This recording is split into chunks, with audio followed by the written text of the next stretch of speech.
Hi bro.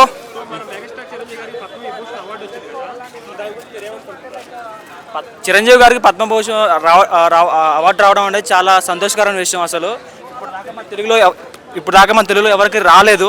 So మాకైతే చాలా ప్రౌడ్గా ఉంది. చిరంజీవి గారు చిన్నప్పటి నుంచి చూసుకుంటూ వచ్చాం మనం. చిరంజీవి గారు డ్యాన్స్లు కావచ్చు కానీ ఆయన యాక్టింగ్ కావచ్చు, పెద్ద ఫ్యాన్స్ మేము. సో మా వాడు చెప్తాడు. జై చిరంజీవి, జై పద్మభూషణ్, చిరంజీవి వర్ధన జై. సో ఈరోజు పవర్ స్టార్ పవన్ కళ్యాణ్ అక్కడ ఆంధ్ర రాష్ట్రంలో పవర్ స్టార్ పవన్ కళ్యాణ్ ఏలాగే ఇక్కడ ఈ హైదరాబాద్లో చిరంజీవి సినిమా ఇండస్ట్రీని ఏలాలి. ఇక్కడ చిరంజీవి జెండా ఎగరాలి, అక్కడ పవన్ కళ్యాణ్ జెండా ఎగరాలి.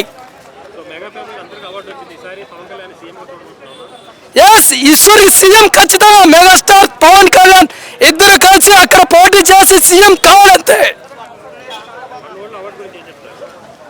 అన్నా. No awards in award, only records అంతే. చిరంజీవికి రికార్డ్స్ తప్పక అవార్డ్స్ అంటే మాటలే లేవు. అన్ని అవార్డ్స్ మెగా ఫ్యామిలీకే కాదన్న, ప్రతి ఇండస్ట్రీలో ప్రతి ఒక్కరికి వస్తుంటాయి. కానీ మెగా ఫ్యామిలీ ఎంతో కష్టపడి ఎన్నో కష్టాల నుంచి వచ్చింది. సో అందుకే ఆ అవార్డు ఇచ్చారు. జై చిరంజీవి, జై జై చిరంజీవి.